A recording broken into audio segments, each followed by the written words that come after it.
So for chapter 7, here are the answers to the practice quiz. We can predict that resources will move into an industry whenever what? So in class, we made a distinction between economic and accounting profits. Economic profits takes into account the time spent by the main owner and the opportunity cost in terms of how much he could earn elsewhere. So we said that economic profits equal to 0 are okay and they're fine because essentially you're not making more than working the same amount of hours working for someone else. But even though they're fine, it's not an incentive for people to move into your industry. People will move into your industry whenever economic profits are greater than 0. So this would be the answer here, because when economic profits are greater than 0, it's as if you were operating a lemonade stand and you were earning $500,000 a year. Well, naturally, other people will want to do the same thing as you because it's so profitable to doing something that doesn't require that much effort and has a lot of money involved. Consider a firm in the short run. Average product is at its maximum when what? So we have to remember here that if we think about this for a sec, I'll drag this over here.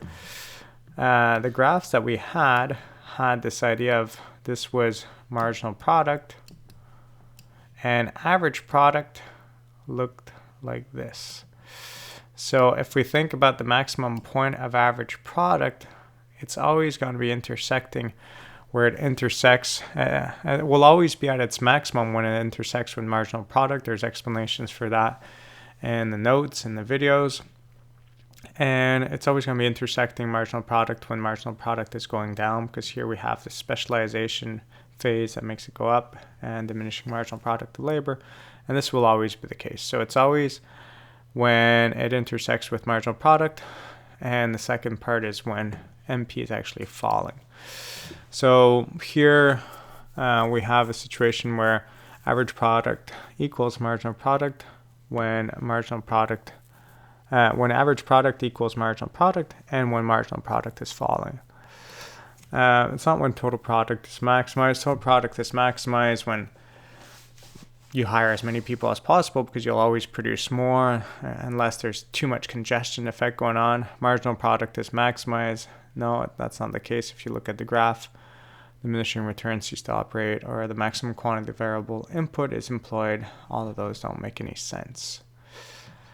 The following data shows the total output for a firm when specific amounts of labor are combined with a fixed amount of capital. When answering the questions, you're to assume that the wage per unit of labor is 25 and the cost of capital is 100. So what would be the total variable cost of producing 305 units? Well, at 305 units, I employ 5 people. And although I have 2 types of costs, this is a fixed cost. So my variable cost component would only be 5 people that I hire at $25. So my total variable cost would be 125. The following data shows the total output of a firm when different amounts of labor are combined with a fixed amount of capital. $10 for the worker, $50 for the capital. What's the average total cost from producing 150 units? Well, 150 units, you hire 5 people. 5 times 10 is 50. $50. $100 here cost. But if you say 150 over 100, you're putting output over costs. But what we want here is cost divided by output, average total cost for 1 unit of output. So we have to divide 100 by 150 and not 150 by 100. So 100 divided by 150 is 2/3. 2/3 of $1 is closest to 67 cents.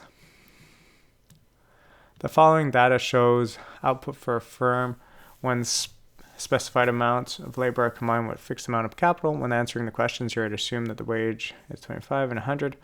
But here in this case, we're not even looking at costs, so we don't even have to we can disregard these costs. Because here we're talking about marginal product and average product. Marginal product of labor begins decreasing with which unit, and average product with which unit. If we go back to this diagram here, marginal product would start decreasing sooner in terms of output level. This is my output level. Sorry, this should be a Q. It always starts before average product. So if you remember that, it could actually be really quick to answer. So let's find the marginal product situation. Well, here my marginal product of that first worker is 25 output. Second worker is I produce an extra 50. 75 minus 25 is 50. Third worker produces 100, so still more. Fourth worker produces 75, so less than that last one. So we're starting to drop 75 and now 55.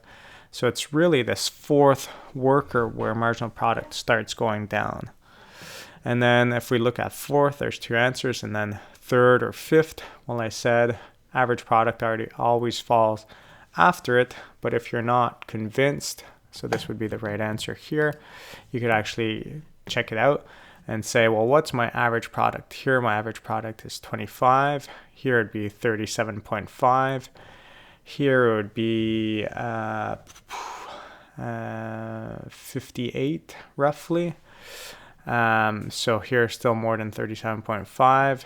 Here it would be 250 divided by 4 would be like 62.5. I could, if I think well. So this is still increasing, but here it's going to start dropping because this will be 61. So 62.5 to 61. So the fifth unit is the one that's going to start dropping. So these would be the answers and the explanations to the practice quiz of Chapter 7.